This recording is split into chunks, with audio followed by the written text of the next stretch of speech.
When Srila Prabhupada came to Boston, he came by a cargo ship, which is a pretty simple form of technology.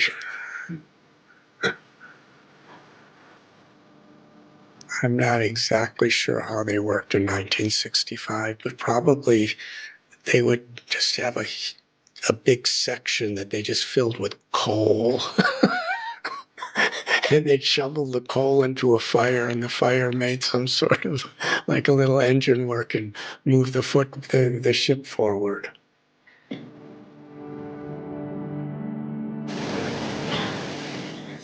And I've been to that King George dockyards in Calcutta, where the ship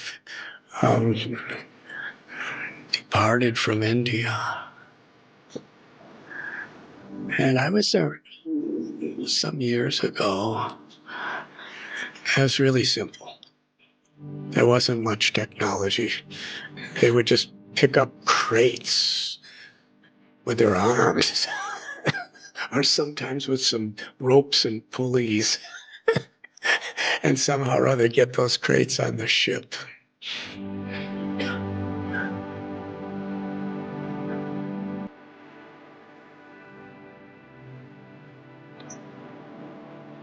He had never been on an airplane in his life. He was about 71 years old when he boarded his first airplane from New York City to San Francisco. And in his lectures, Srila Prabhupada would talk about what an amazing experience. But he would explain it amazing how Maya works. Because he was seeing all these houses and people so tiny, small size.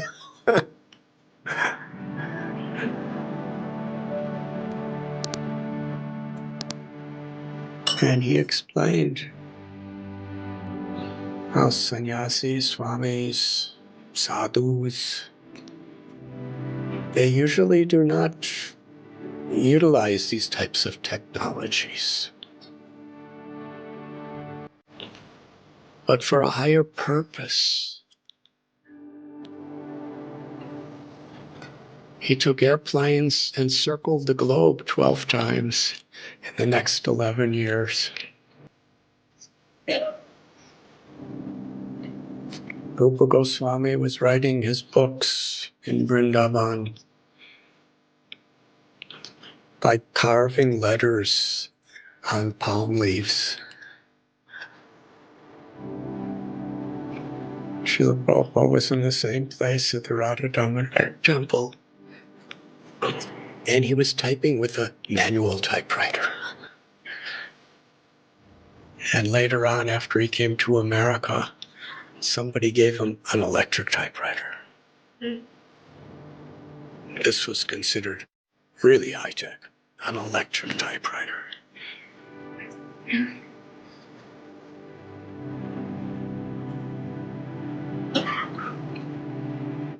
Then a little while later, someone brought him a reel-to-reel tape recorder where he could just dictate things.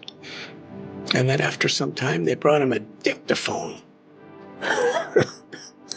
where he would just press a button and he could just speak translations and everything.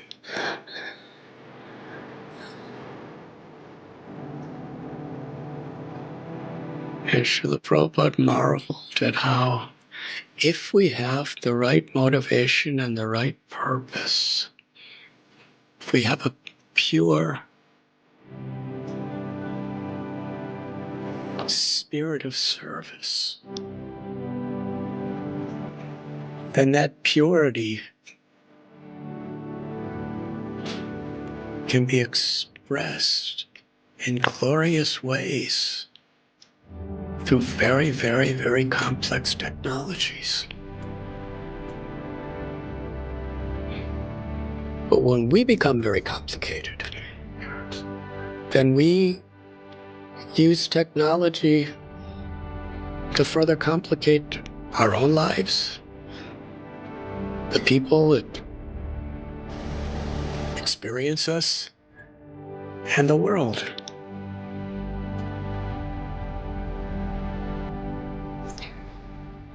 But if we're tuned into this very simple principle of kindness, compassion, love, the love of the soul,